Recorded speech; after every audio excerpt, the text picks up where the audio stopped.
Once upon a time in the busy city of Lagos, in one of the finest neighborhoods filled with tall buildings and luxury cars, a young woman stepped out of her house.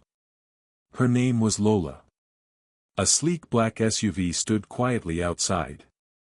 Lola walked out with calm confidence, her heels tapping softly against the pavement. Without delay, she moved to the driver's side, unlocked the door, and settled into the seat. She adjusted the mirror, started the engine, and smoothly drove out of the compound. Her face remained calm, her expression difficult to read. Lola was rich, influential, and widely recognized. Many admired her success, but many also feared the emotional distance she kept from people. "I cannot be late today. I have an important meeting," she quietly said to herself. As she drove through the peaceful estate, Lola stared out through the window. She looked elegant and confident, yet there was a hidden sadness behind her composed appearance. Lola was known for being extremely strict. At work, no one joked around when she was present. She expected perfection. She spoke very little, but whenever she did, her words carried authority. There was also something people often whispered about. Lola never accepted any man who asked for her hand in marriage. Many wealthy men had tried. Some arrived with flowers. Others brought expensive gifts. Some promised loyalty, comfort, and commitment. But she rejected every one of them. Not because she hated marriage, but because something from her past had quietly closed her heart. No one truly knew what had happened. With time, Lola stopped believing in love. She convinced herself that people only stayed close to her because of her money and status. To avoid being hurt again, she buried herself completely in work. She worked through the day and most nights. In fact, she had not eaten anything the previous night. Now she was rushing to work that morning for an important meeting with investors. Her thoughts focused only on business and success. As she drove through the busy Lagos traffic, Lola checked her wristwatch and sighed softly. The morning had been filled with phone calls and messages about the board meeting. Investors were waiting, and important decisions needed to be made. Mistakes were not acceptable. Yet deep inside, Lola felt exhausted. Not only from work, but from loneliness. Success had brought her comfort, but it had never given her peace. As she approached the next turn, she suddenly felt dizzy. "What is this?" she whispered. Her head became light. "Maybe I'm just hungry." She looked around and noticed a neat restaurant by the roadside. "Thank God," she murmured softly. She parked the car and stepped inside. The restaurant was simple and clean. A young cleaner was mopping the floor while an attendant stood behind the counter. "Good morning, Ma. What would you like?" the attendant asked. "Please pack rice and chicken." "I'm in a hurry," Lola replied. While waiting for her order, she held the counter for support. The dizziness had not stopped. When the food was ready, she paid and returned to her car, placing the meal beside her. As she tried to start the engine, the dizziness returned, stronger than before. Her vision suddenly became blurry. "This is not normal," she whispered. Then everything went dark. Inside the restaurant, the cleaner, Chuka, continued working. After a few minutes, he noticed Lola's car was still parked outside. "I thought I heard her say she was in a hurry," he thought. At first, he ignored it and walked into the kitchen to continue cleaning. But when he returned later, the car was still there. He turned to the attendant. "Didn't the lady in the black car say she was in a hurry?" he asked. The attendant nodded. "Yes, she did." Chuka looked outside again. "Then why is her car still there?" "It has been almost 30 minutes now," he said, beginning to feel uneasy. Curious, he stepped outside and knocked gently on the car window. "Ma," he called. There was no response. Carefully, he tried the door. It opened. He called again. "Ma, can you hear me?" Still nothing. He gently touched her shoulder. "Ma." She did not move. That was when he realized she had lost consciousness. "She is unconscious," he said immediately. He rushed back into the restaurant. "Please help. The woman who bought food just now has fainted inside her car.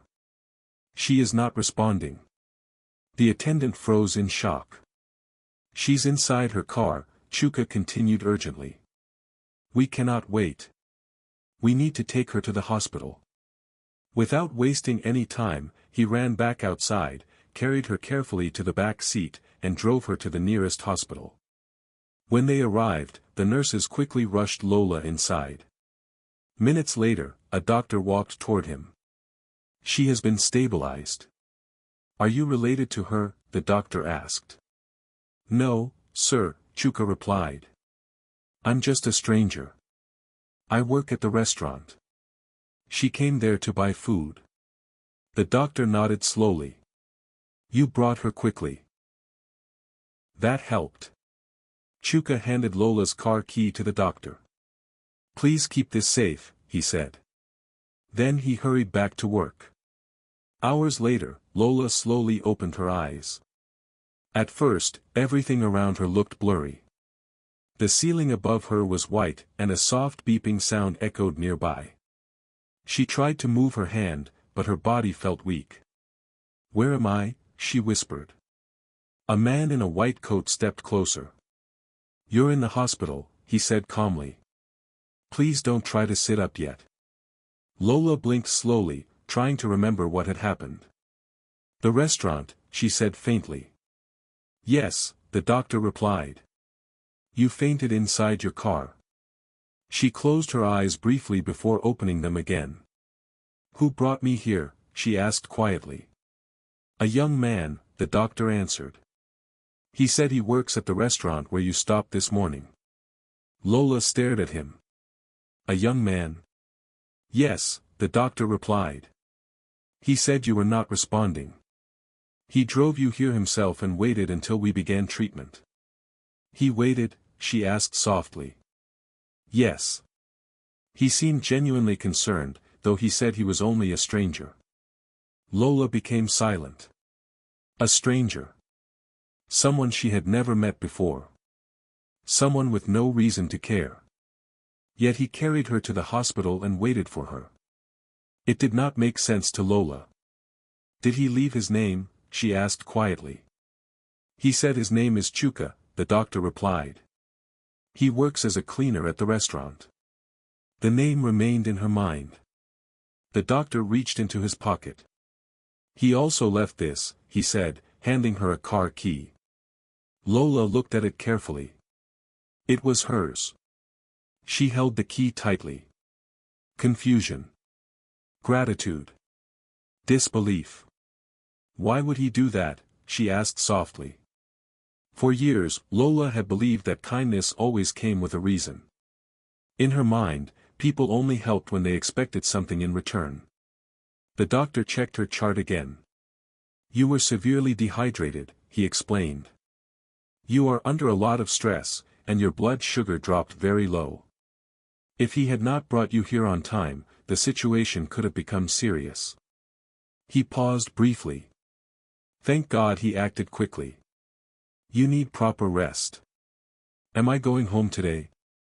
Lola asked. "No," the doctor replied. "You will be discharged tomorrow. For now, just rest. If you need anything, press the bell." He left the room. Silence filled the space. Lola stared quietly at the ceiling. "Chuka," she whispered, trying to remember his face. But she remembered nothing. "A stranger saved me," she said softly. For the first time in many years, her belief that people only help for personal gain began to weaken. As sleep slowly returned, one question remained in her heart. Who was this young man? And why did he care? The next day, after Lola was discharged from the hospital, she drove straight to the restaurant. The doctor had advised her to rest, but her mind could not settle. She kept thinking about the young man who had saved her life. It still did not make sense to her. No one helps for nothing, she said quietly as she parked outside. Lola stepped out of her car and walked into the restaurant. Everything looked the same as before. Customers were eating while soft sounds from plates and conversations filled the room. She approached the attendant. "Good afternoon. I'm looking for someone named Chuka," she said. The attendant nodded and pointed across the room. "He is over there." Lola turned in that direction. There he was. Chuka was calmly cleaning a table. She walked toward him. "Excuse me," she said. Chuka turned and immediately recognized her. "Good afternoon, Ma," he said politely. "You are feeling better now?" "Yes," Lola replied. "I was told you brought me to the hospital." "Yes, Ma," Chuka answered. "You were unconscious inside your car. I could not leave you there." Lola looked at him carefully. "You drove my car yourself?" "Yes, Ma. I did not know who else to call." For a moment, silence stood between them. Lola slowly opened her handbag and brought out some money. She stretched it toward him. "Take this," she said. "For your trouble." Chuka looked at the money, then back at her. "Ma," he said softly. "It is compensation," Lola continued. "You left your work and drove me to the hospital. Please take it." Chuka's expression changed slightly. "So that is what you think?" he asked quietly. "What do you mean?" Lola replied. "You think I helped you because I wanted this?" Lola did not answer immediately. "It is normal," she said calmly. "Nobody does something like that for free." Chuka felt insulted. The genuine concern he had shown was now being treated like a business transaction. "Ma," he said calmly, "I helped you because you needed help." He gently pushed the money back toward her. "I do not want your money." "It is only appreciation," Lola insisted. Chuka shook his head slowly. "If you truly wanted to appreciate me," he said quietly, "you could have simply said, 'Thank you.'" Those words landed heavily on her. That would have been enough. Silence filled the space once again. For the first time, Lola did not know what to say. "I'm glad you are okay," Chuka added softly. Then he turned and walked away. Lola remained standing there, still holding the money. She had come to settle what she believed was a debt, but instead she left feeling uncomfortable. Not because he rejected the money, but because she was beginning to realize that she might have misunderstood someone who genuinely meant well. Her face returned to its usual calm as she left the restaurant and drove back to her office. Yet something about that encounter stayed with her. The rest of the day at work felt different for Lola. She sat behind her large desk reading reports and signing documents, but her mind was not fully focused. Chuka's words kept replaying in her thoughts. "You could have simply said, 'Thank you, Ma.' That would have been enough." She tried to concentrate, but the memory of his calm expression and sincere voice would not leave her mind. There was no anger in his tone, only disappointment. Lola leaned back in her chair. "He was not pretending," she whispered quietly. "He was sincere." For many years, she had built a wall around her heart. She believed people stayed close to her because of her money, not because of who she truly was. That belief protected her, but it also made her emotionally distant. "Maybe I was wrong," she said softly. She picked up another file, but the feeling of guilt remained. The image of Chuka refusing the money continued to replay in her mind. By late afternoon, she made a quiet decision. She would return to the restaurant, not as a CEO, not as a wealthy woman people feared, but as someone who owed an apology. During lunch break, Lola picked up her handbag and drove back to the restaurant. The place was busy. Customers were talking while waitresses moved from table to table. Lola entered quietly and sat near the window. A waitress approached her. "Good afternoon, Ma. What would you like?" "Just water, please." She was not hungry. She was searching. A few minutes later, she saw him. Chuka was cleaning with complete focus. When he finished, Lola stood up and walked toward him. "Good afternoon, Ma," Chuka said politely. "Good afternoon," Lola replied gently. "Do you have a moment? I would like to speak with you." Chuka hesitated briefly, then nodded. "Yes, Ma." They stepped outside where it was quieter. For a moment, Lola struggled to find the right words. Then she finally spoke. "I came to apologize." Chuka looked surprised. "I did not handle things well," she continued. "I am used to people expecting money from me, so I assumed the same about you. That was wrong. I am sorry." Silence followed for a moment. Then Chuka smiled softly. "It is all right, Ma. Everyone has their own experiences." Relief touched Lola's heart. "Thank you for helping me," she said sincerely. "You saved my life." "It was simply the right thing to do," Chuka replied. "You speak very well. Are you a graduate?" Lola asked. "Yes, Ma. I graduated 5 years ago, but I could not find a job, so I work here instead. Life must continue." His words were simple, yet strong. Lola felt a growing respect for him. "I believe things will become better for you," she said. "I believe so too, Ma. One day at a time." They shared a genuine smile. After that conversation at the restaurant, Lola tried to return to her normal routine. Meetings continued. Important decisions still needed to be made. Her staff still approached her with respect. But something inside her had changed. She found herself thinking about Chuka often. Sometimes while signing documents. Sometimes while sitting quietly in her car. Sometimes late at night when the house became completely silent. She remembered the way he spoke.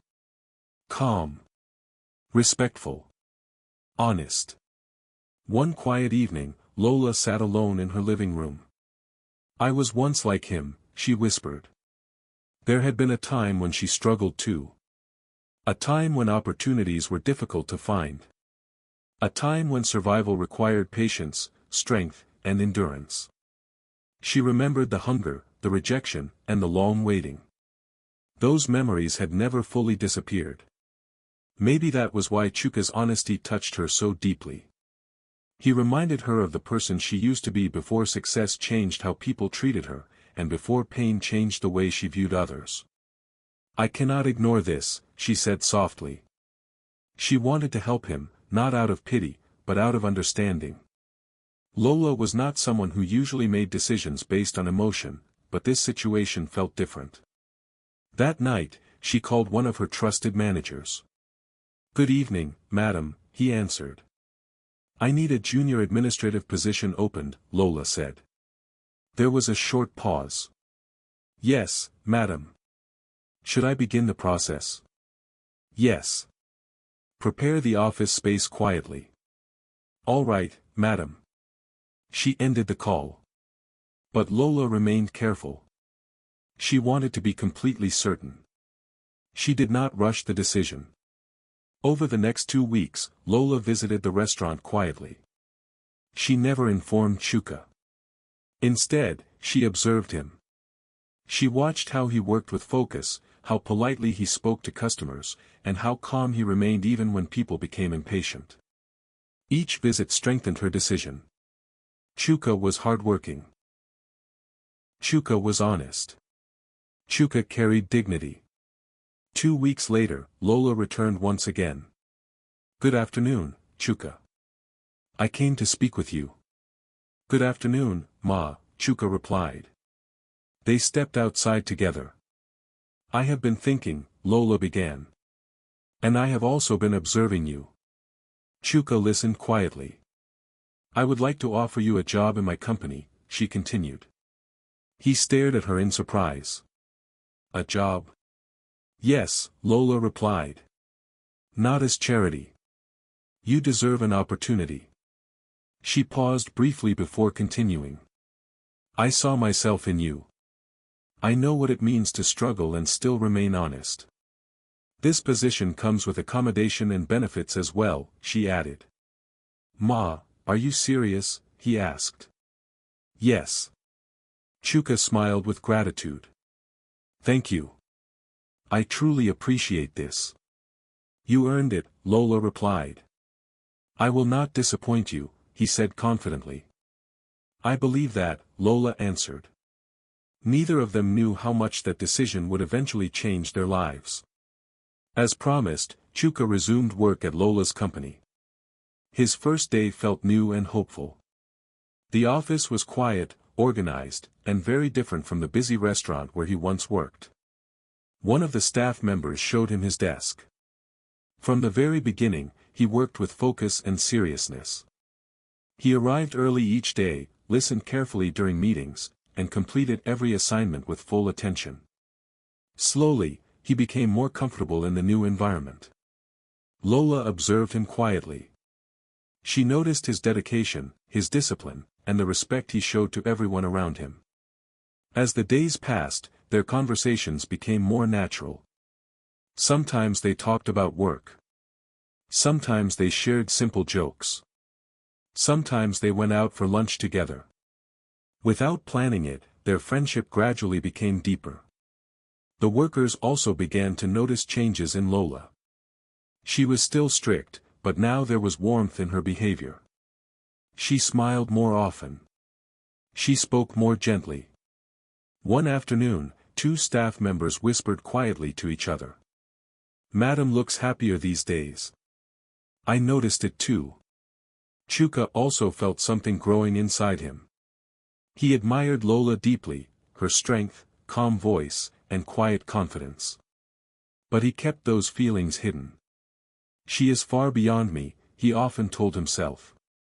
Unknown to him, Lola was also struggling with her emotions. She felt peace whenever he was around, but fear still remained in her heart. One afternoon, Lola gathered courage and walked toward Chuka's desk. Are you free after work? She asked calmly. Chuka looked surprised. Yes, Ma. Good. Let us go out, she replied. Later that evening, they drove to a quiet restaurant. They sat across from each other. For a few moments, Lola remained silent. Chuka noticed the seriousness in her expression. Is everything all right? He asked gently. Lola took a slow breath. There is something I need to tell you, she said. Chuka listened carefully. For a long time, Lola began, I stopped believing in love. Her voice remained steady, but her eyes carried emotion. I once trusted someone. When my business began to struggle, he left me. He took the money and disappeared. I had to rebuild everything on my own. Chuka stayed silent, allowing her to speak. That experience changed me, she continued. I built a wall around my heart. I convinced myself that people only stay when there is money involved. She paused briefly. But meeting you changed something inside me. Chuka's expression softened. When you helped me at the hospital, when you refused my money, and when you asked for nothing except a simple thank you, I began to question everything I believed. Her voice became quieter. You made me realize that not everyone is the same. Silence settled between them for a moment. I am afraid, Lola admitted honestly. But I do not want to keep living behind a wall anymore. She looked directly into his eyes. I care about you, Chuka. Chuka's heart beat faster. I did not expect to feel this way, Lola continued. But I do, and I want to be honest about it. For a brief moment, Chuka said nothing. Then he finally spoke. I feel the same way. His voice was calm, yet firm. I care about you deeply. I respect you, and I do not intend to hurt you or walk away from you. Lola searched his eyes carefully. She saw no fear. No uncertainty. Only sincerity. I will not leave when life becomes difficult, Chuka added. That is not the kind of person I am. Lola felt something inside her finally relax. Slowly, she reached across the table. Chuka gently held her hand. Nothing rushed. Nothing dramatic. Just honesty and sincerity. And in that quiet restaurant, Lola did something she had not done in many years. She allowed herself to believe in love again. Both of them understood that this was more than emotion. This was the beginning of something real. Something genuine. Something that could last forever. Stories like this remind us of something important. Sometimes the smallest act of kindness can completely change the direction of someone's life. Lola learned that not everyone is driven by money or selfish intentions, and Chuka proved that a sincere heart is far more valuable than wealth. Now, I would love to hear your thoughts. What do you think about Lola and Chuka's story? Do you think Lola was right to open her heart again after everything she experienced? Share your opinion in the comments section below. I would truly enjoy reading your thoughts. And if you enjoyed this story, please support the video by clicking the like button and sharing it with your friends so more people can watch it too. Also, subscribe and turn on the notification bell because another interesting story will be uploaded very soon, and you do not want to miss it. Thank you so much for watching. I truly appreciate your time.